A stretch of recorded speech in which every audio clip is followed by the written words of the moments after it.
And we're down at Castle Espie outside Cumber, and this is a golden eye. I have seen these in the wild around Northern Ireland. This is a king eider beside it. We do have stacks and stacks of eider ducks. Most of the ducks here are mallard. But there are a sprinkling of different ducks.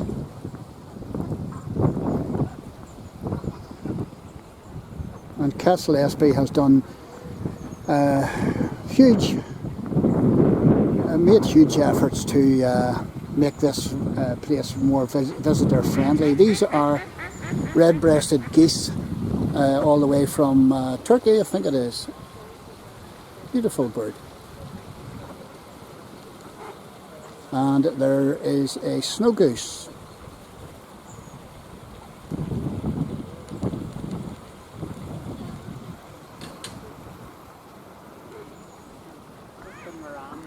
Oh yes, I'll get the moranger. It's not a moranger, it's a mandarin. It's a mandarin, all the way from China. And quite a number of these have escaped from wildlife collections in Northern Ireland, and 2 or 3 of them have been spotted. Whether they breed or not is another question. There's a shoveler coming in, and this is one of our 2 shovelers. This is one of the best places to teach your children or your grandchildren how to identify native ducks, because these are extremely difficult to spot in the wild. Well, anyway, close up. You can spot them with binoculars, but you know, there's the golden eye there, and I think that's possibly Mrs. Golden Eye. Mrs. Golden Eye coming behind. That's not a mandarin. That's that's some sort of pochard. Says I'm not thing it is. No, I don't think so. It does. I think that's a pochard. It says not thing over there. It's not on there. Did you see the other lovely one? And actually quite a number of golden eye out here.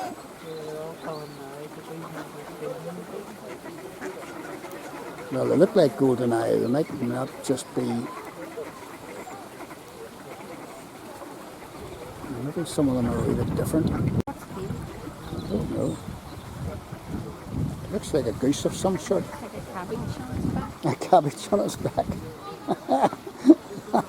Oh yes, that's class. Looks like its head's spiky.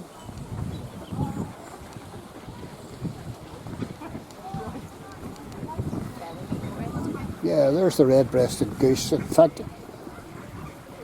it comes from Siberia.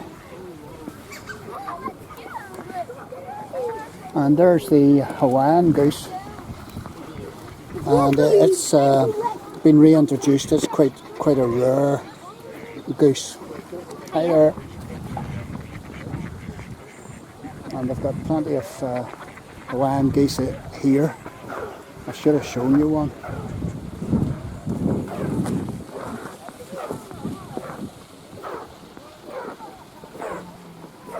And the wild geese actually come in, and the wild duck come into these outer lakes.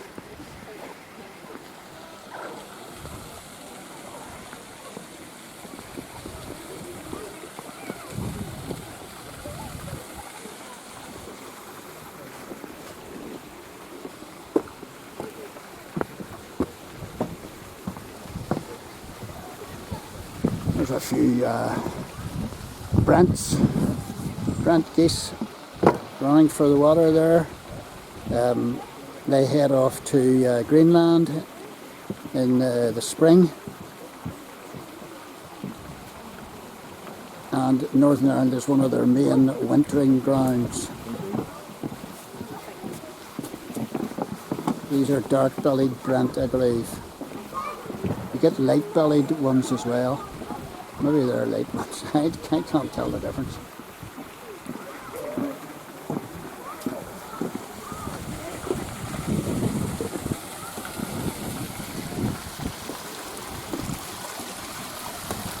Beautiful wee birds.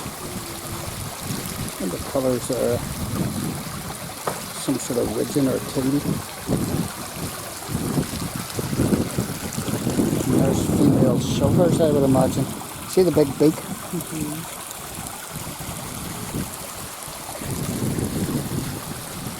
Well, this is the whole Castle Espie lakeland area. And we've got the Brent Hide, we've got Pond Zone, we've got Wood Henge, we've got the Climbing Wall, we've got Wild Wood Play, we've got Stone Age Wetlands, we've got Limestone Pavilion, Victorian Zone, Swamp Walk, Lime Kiln, Observatory, and they're all out in front of us here. And we especially came down this afternoon to see if we could get a glimpse of the cattle egret. And there's a great egret as well somewhere. So whether we'll see them or not is another question. We parked here and walked on through. This is an amazing wildlife and wetland area. And of course it is a haven for all sorts of wild birds that do come in. And it's looking out into Strangford Lough and of course the ever-present Strabo Tower in the distance. And this is the Brent Hide. And this is the migration route. Well, they fly in from Canada and Greenland and they arrive in Northern Ireland. And they love the mudflats and they eat eelgrass. This is the view out this area here and then out onto Strangford Lough out here. There's an egret there. Where is he?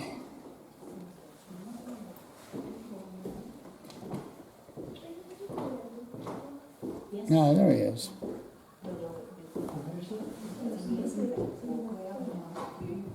Now the egret we're looking for is a cattle egret and he's got yellow legs and a yellow bill. You see the way this boy stirs up the water and the mud with his foot so that any life form tries to get away and he spots them. Very, very clever boyo. And egrets have done remarkably well in Northern Ireland. They've come in the last 20 years. Prior to that you would never have seen one. Quite a big bird.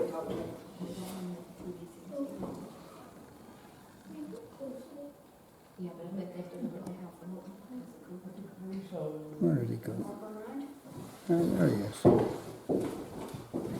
Oh, he's got something there. Where he appeared to. This is a fabulous educational centre for youngsters. And this is a sweep round of the wading birds and ducks and geese that we get around our shores. And this is the actual bird pictures.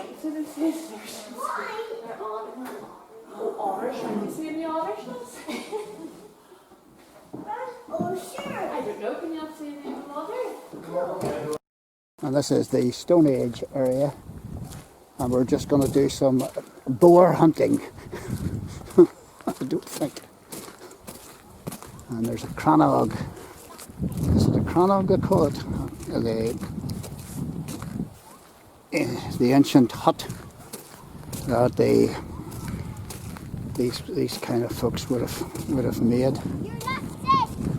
And somebody's locked their chum out. Inside this replica, I think it's called a crannog, I'm not sure, made out of mud, sides. And if you owned one of these back in the day, you were rich and powerful. It would have probably slept the whole family and all their relations. And that's a coracle. I'll just show you the way that the outside of this was made.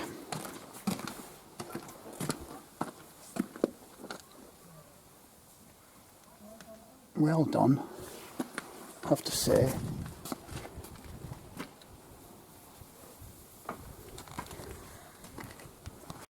So, excellent thatched roof.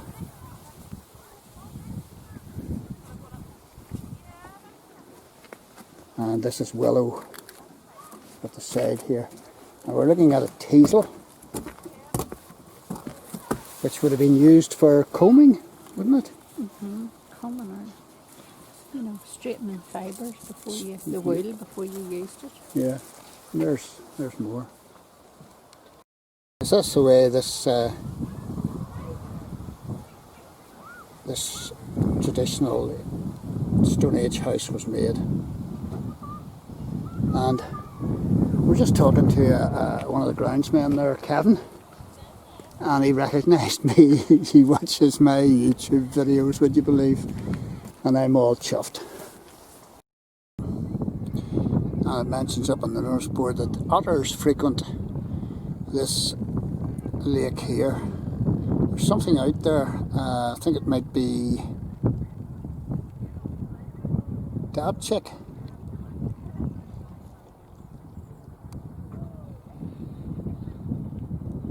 Not sure. Annie and I have been coming down here to Castle Espie whenever they had the Shields stuffed animal exhibition in the big house, and we've been coming down here for nearly 40 years, 39 years, and the place has matured up. That red brick building in front of you harks back to a time whenever this was limestone works and a brick works. And if you go along the shoreline, you can see examples of the brick laying along the shoreline. And this is called the lime kiln hide up above here. And where we were expecting to see the cattle egret, a couple of folks are working at clearing vegetation on the far side, so the cattle egret will not be here. That's the way it goes.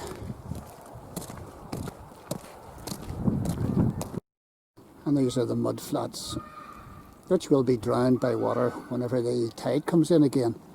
And this is the Lime Kiln Observatory, and these are two of the Dexter cattle that they're using to graze the grassland here and make it attractive to the birds. And we're up in the Lime Kiln hide, and this is a willow Breasted Goose, created by Clive Little and Elaine Burke of Well Egg Heritage Crafts by using homegrown willow in honour of the 2018 Big Brent event at Castle Espie. Yeah, it's fabulous.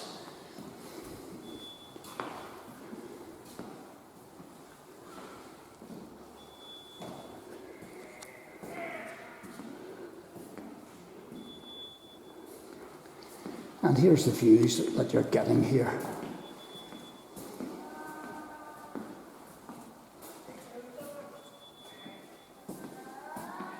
This is the old pier.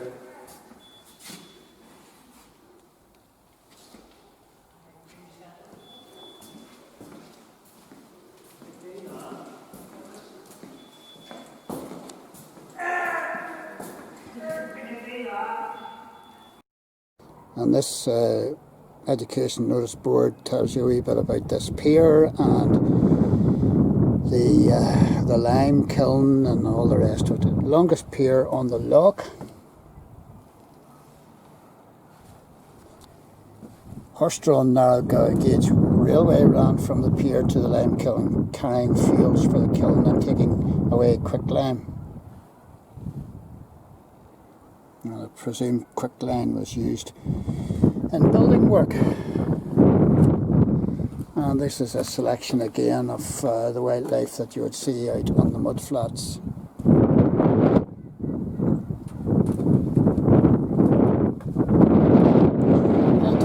Most birds will roost on nearby islands. Low tide is the best time to see these.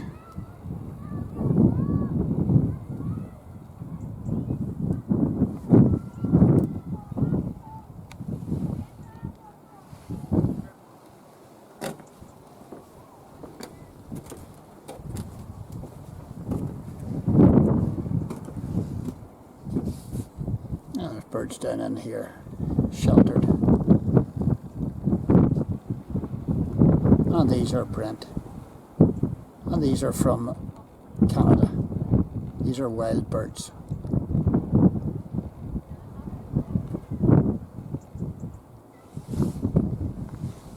And I'm not holding this too steadily.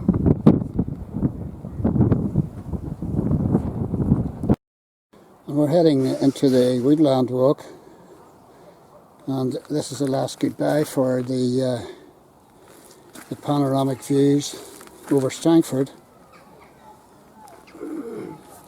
and this is what we're seeing.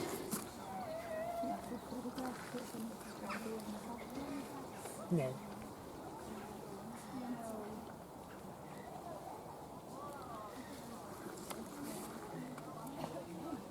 And this is what we've walked round. And a wee bit of evening sunshine to cheer us all up.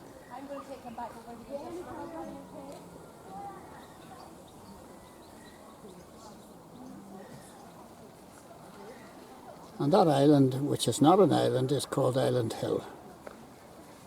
It's connected by a narrow causeway which floods at high tide, and we have been on that island many, many times. And this is the woodland colours that you're getting.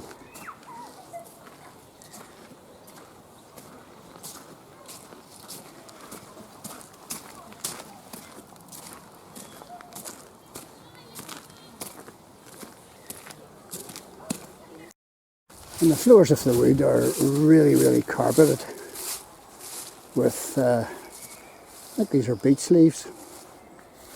That's where we've come out of, or come from. And the evening sun making quite a mosaic pattern There's a swing. in the leaves above us.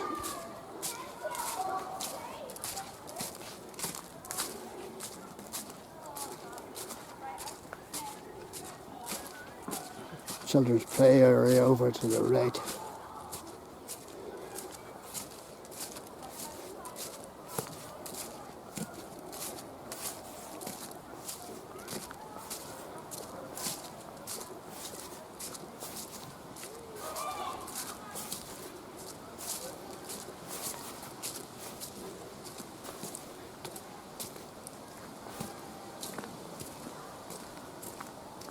That's quite pleasant, quite nice looking.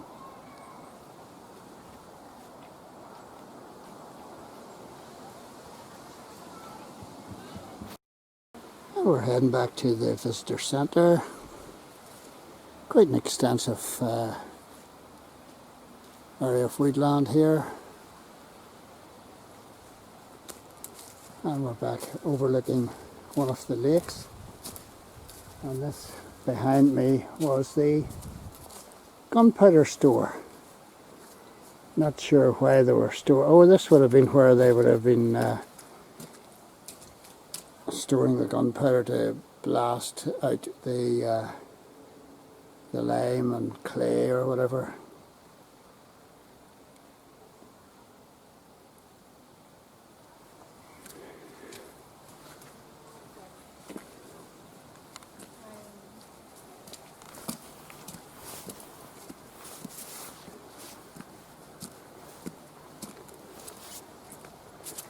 And this is a picturesque scene overlooking the lake.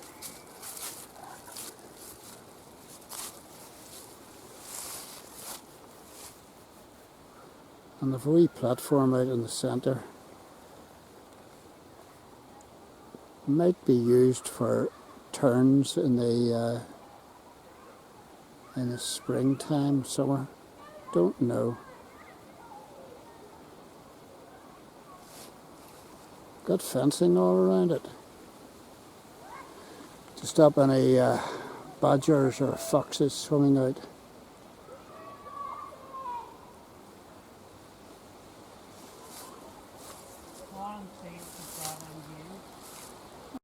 And these are Hawaiian geese. I forgot to video them when we were walking around.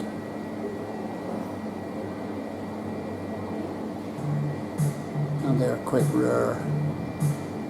We're in the centre at Castle Espie here, and this is an example of some of the beautiful pottery that was made here. And there's a big exhibition on. And this is us heading out of Castle Espie, and look at the trees just catching the evening sun there.